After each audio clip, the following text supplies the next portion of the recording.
Hello, I'm Katie Gates, and thank you so much for joining me. Labels can be irritating, right?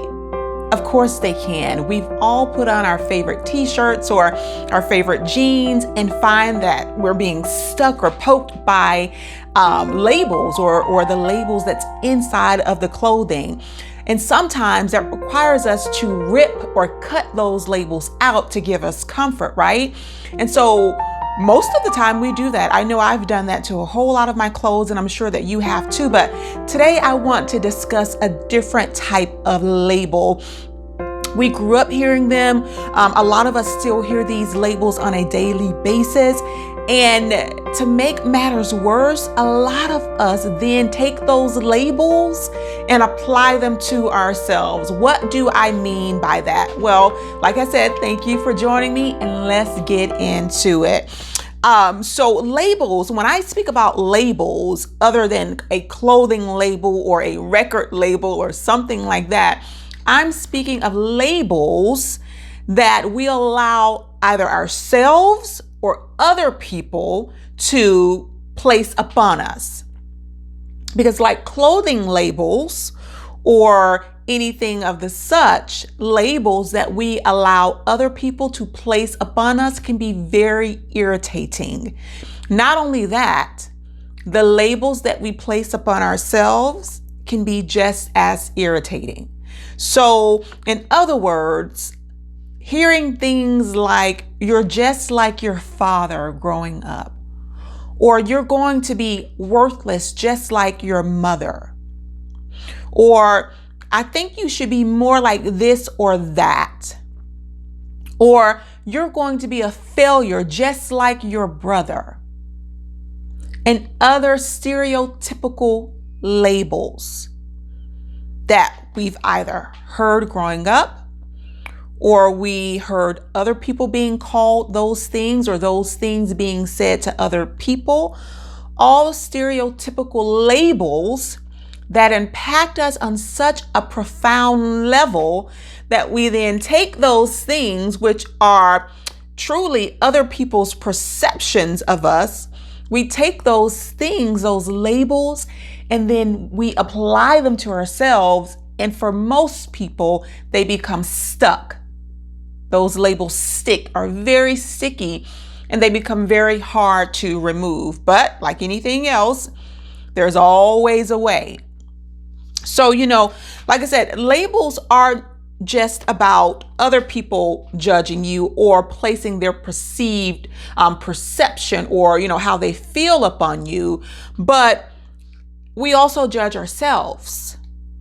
We lay our own deceptive judgment on ourselves, just as other people lay their deceptive judgment of, how they feel about us, how they want us to be on us. We do that to ourselves too. And that's even more dangerous than hearing other things from other people or allowing labels from other people to become stuck to us.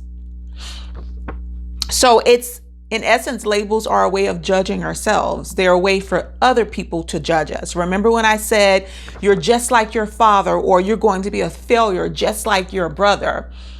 Failure becomes a label, or the idea of failure becomes a label, right? Because we've heard it so many times growing up, and praise God, I did not hear that growing up. I had an amazing mother.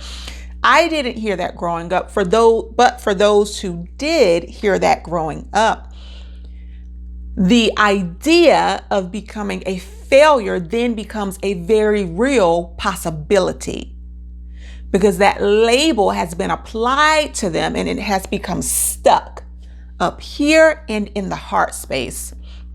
That's not a good thing. And speaking of deception, because like I said, people apply their deceptive ideas and labels onto you, but labels themselves are very deceptive. For the most part, labels can tell us how and what to think about ourselves without telling us why. That is so dangerous. Labels can tell us how and what to think about ourselves without telling us why. And not knowing the why of labels is the dangerous and deceptive part. Now, how is that dangerous and how is it deceptive? Well, the why helps us answer why we're giving so much weight to the opinion of others.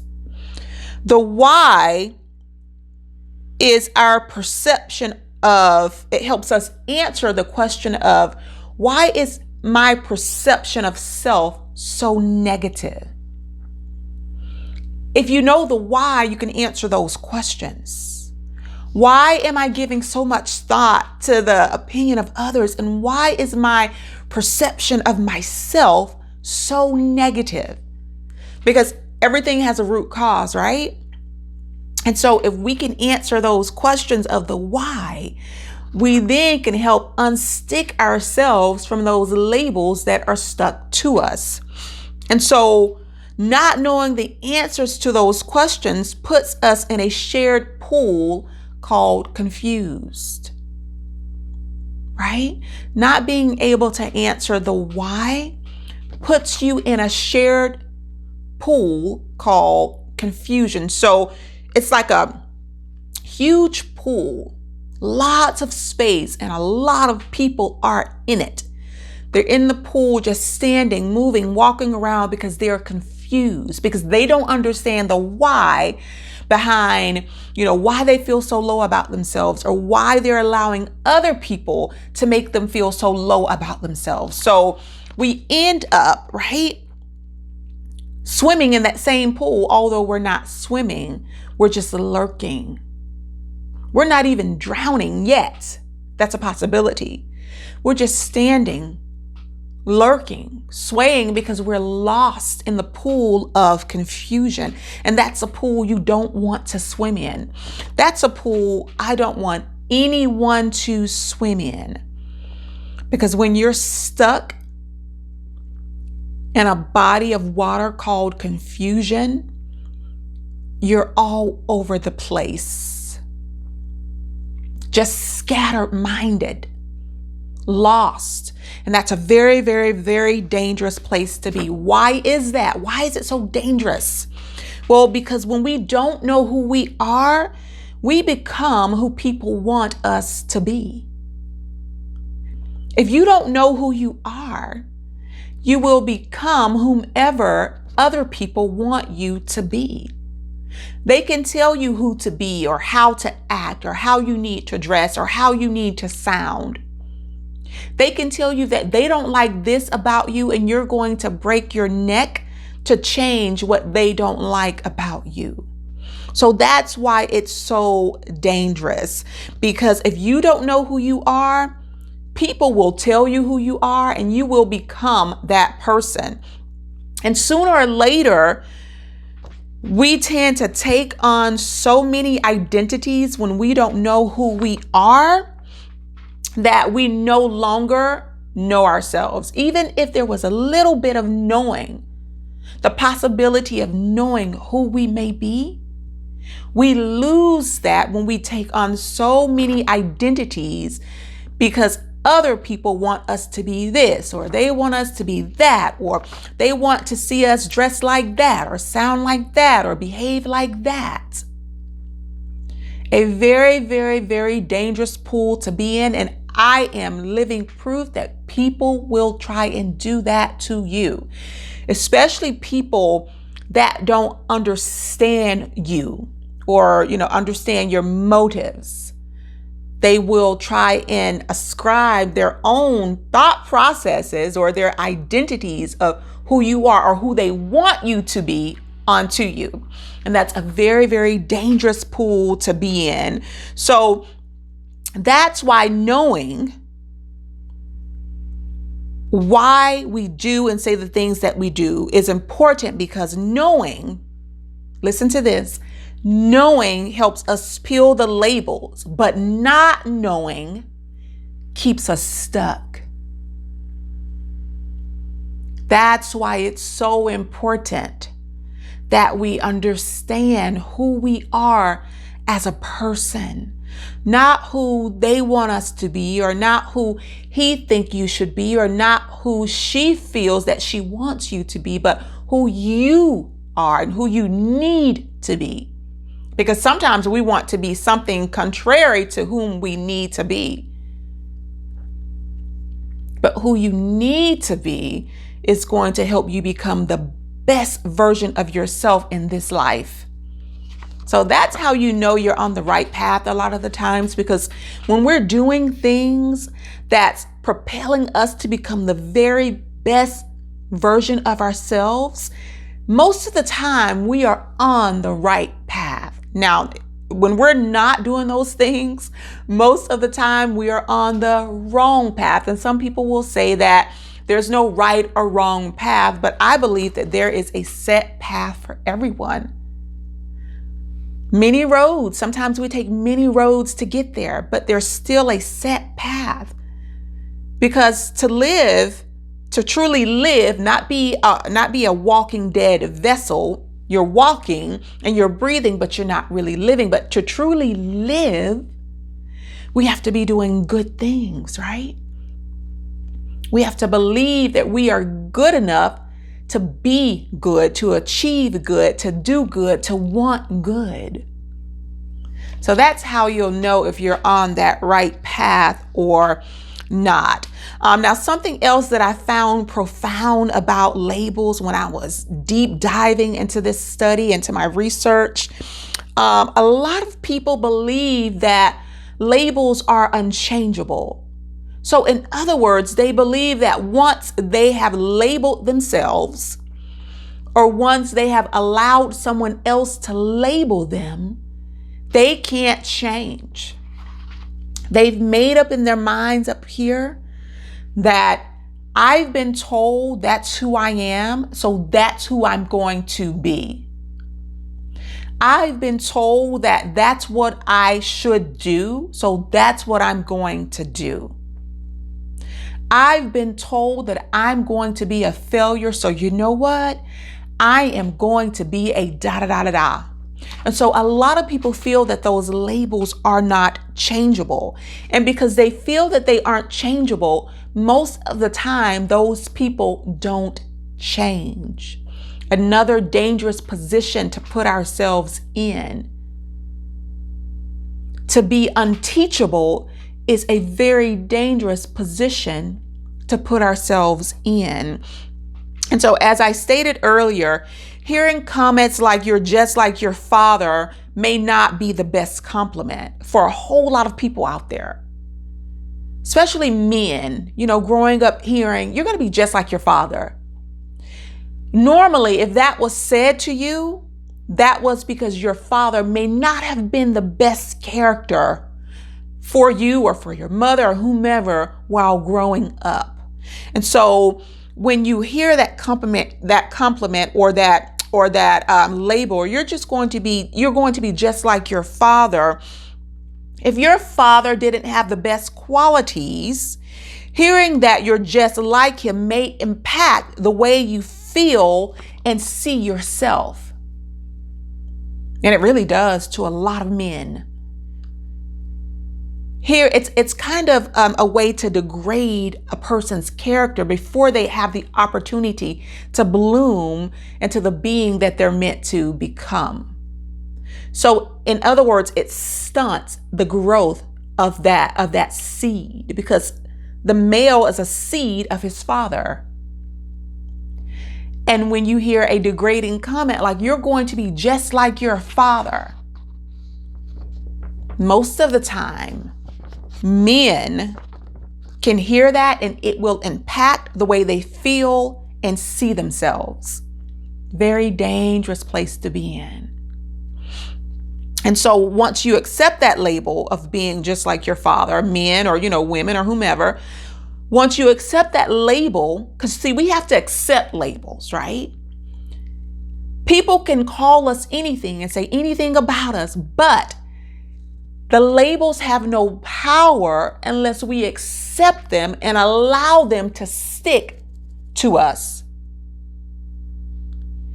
If we're strong enough up here and we know that we're not that label, we have the choice of allowing that label to come to us and stick to us, or just letting it roll off and go stick somewhere else.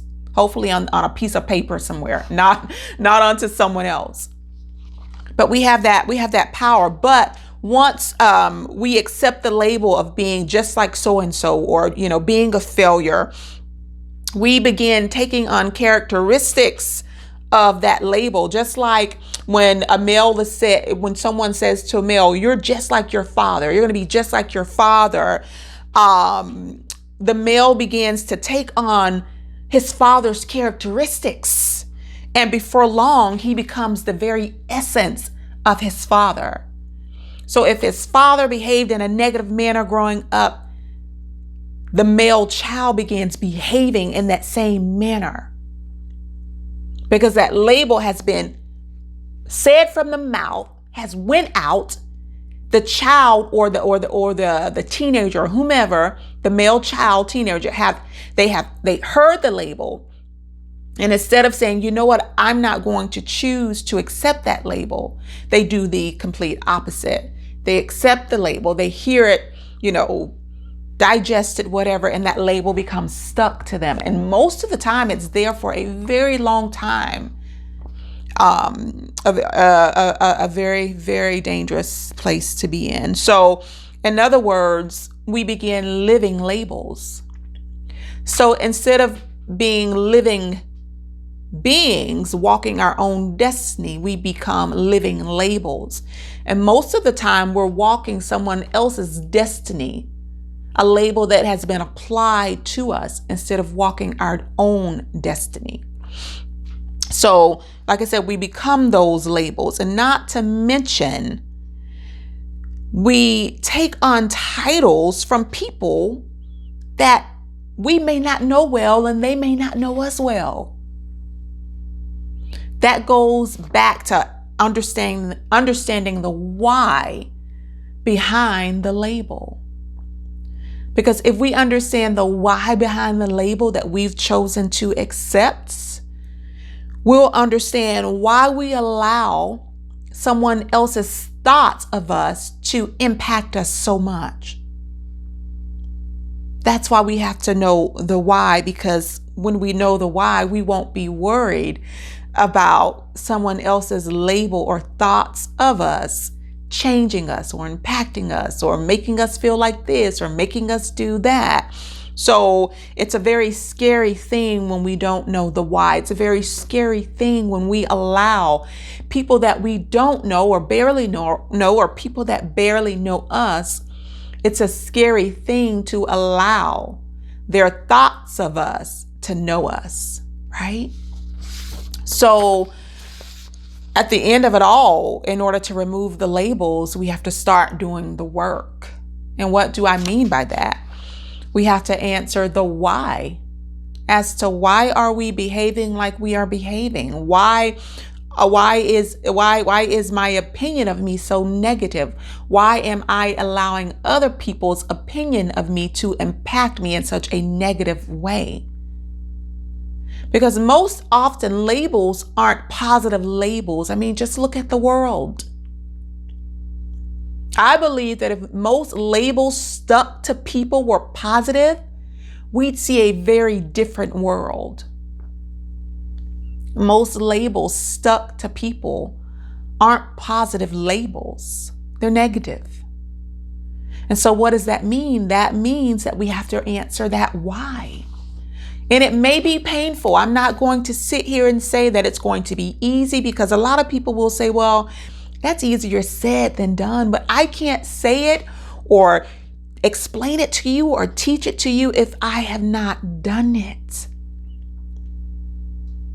So we have to remove the labels. And yes, I can study all day. I can have my nose in a book. I can be reading research like I often do. But there's a soul to soul connection when someone can tell you how to do something and you can feel it, right? You know that they've been through it. It's that connection. Even if you're watching me on video or hearing a verbal message without video or anything, or reading anything that I write, it's a soul to soul feeling, a spiritual feeling that you get when you know that you're learning from someone who has been through something, who has been through what they're telling you how to get out of. It's a completely different connection. So in order to continue or to work toward removing the labels, we have to understand that people can say anything about us, and they often do. People can call you anything, and they often will. But it's up to you to believe it or not. See, that's a gift that you have. That's a gift that I have. That's a gift that we all have. People will call you many things, but it's up to you to believe it or not. That's your gift. Call it supernatural and use it. That's your gift. So it's up to you to believe it or not. And the same thing goes for your mind, because our minds are our thoughts, and we become what we think. So start working toward peeling those labels. Let's do it together. Let's take off those negative labels. Let's start attaching some positive ones to us, right? And start becoming the very best version of ourselves that we want to be. Start putting good stuff in this mind and in this heart, because you are what you think. We are what we think. So remove those negative labels, start attaching some positive labels to yourselves. I'm Katie Gates, and I love you all so much, and I truly, truly, truly only want the best for you. So if you like the video, make sure you leave me a comment, hit the like button, subscribe to the channel, hit the notification bell, and send it to a friend. If you know a friend that can utilize this message, share it with them. Let's get the message out there that there's help, and it's not as hard as we think. So once again, I'm Katie Gates, and thank you for joining me today. I love you all. Bye.